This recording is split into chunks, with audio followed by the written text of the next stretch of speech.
We are at the end of June and it's time to transplant some of the brassicas into their winter beds where they're going to stay from now all the way up till Christmas and beyond. And the one that I'm really interested today is the Brussels sprout, which is this one. And this is what we're going to be eating on Christmas Day. So although it seems early to be transplanting something now, which is going to have to sit for almost another 6 months, actually they're very, very slow growing. Now, you could raise these in pots, in seed trays indoors and prick them out into smaller modules and then pot them on. But actually, I've got the room, and it's the way I prefer, to do it outside. So I've raised them in a seed bed. I've also got some kale and some cauliflowers. And when it comes to transplanting, I'm doing it now in the evening, not in the heat of the day. Brassicas, the big brassicas like the kales and the sprouts and the purple sprouting broccolis and some of the cabbages don't have the best of root systems. So what I'm going to try and do is to dig them up with my trowel with as much root intact. Now there's a block of 5, and I'm going to take the weeds away and I'm going to try and keep that block intact.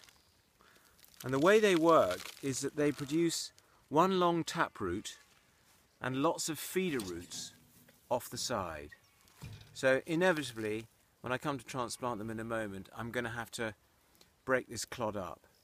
And then I'll be able to show you that there's one long taproot and lots of little feeder roots off the side. So it's really important when you do plant them to bury them as deep as you possibly can.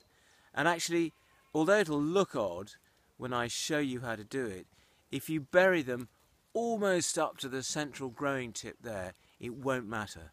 They don't mind if they have the lower leaves buried.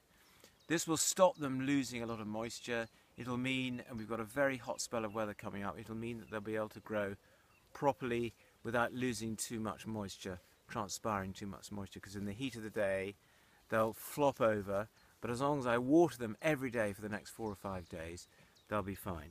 So now the next thing is to take that block and to transplant them to their final resting place.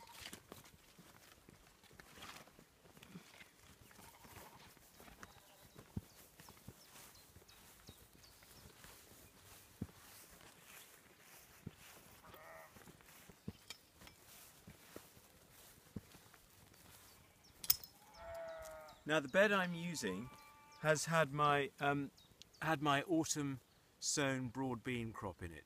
So there's lots of leftover nitrogen, not too much away in the way of big organic matter, but I fertilised the bed quite well in the autumn using compost from my compost heap. So there's lots of nitrogen which these leafy crops like, and now I'm going to break up the clod. Try and get rid of the weeds. And that's a plant which will do absolutely fine. One long taproot coming down and lots of little feeder roots off the side, and to try and keep as much earth on it is really good. So now what you do is you dig a good deep hole, really as deep as you can, because I'm really going to bury this plant. I'm going to bury it right down up to that growing tip.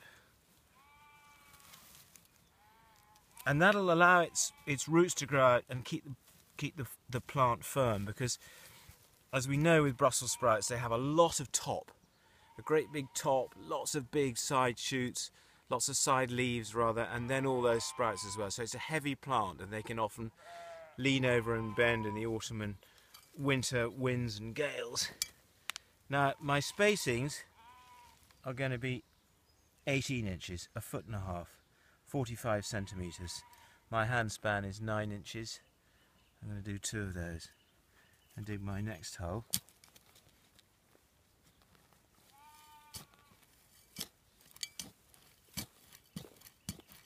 It's been very dry. There's been almost no rain through June, and there we are again. There's another one long taproot, and it's got a bit bent in the typical way of brassicas. They don't grow in straight lines. They can do odd shapes and sizes, and that's absolutely fine. And down it goes, really deep. And this way the plant will be supported. and firm good and hard with your fingers.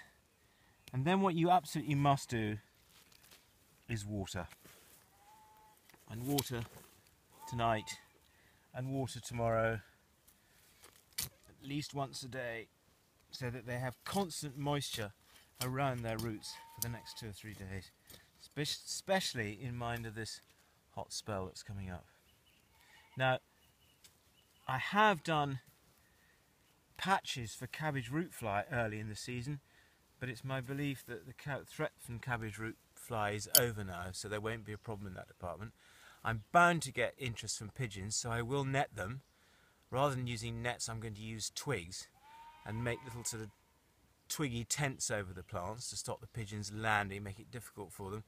And then, of course, later in the summer, the cabbage white butterfly will be tempted to lay its eggs on it, and there'll be hatches of caterpillars which eat and really do eat the plants. So I'm going to have to, there's a point when I may cover them with fleece.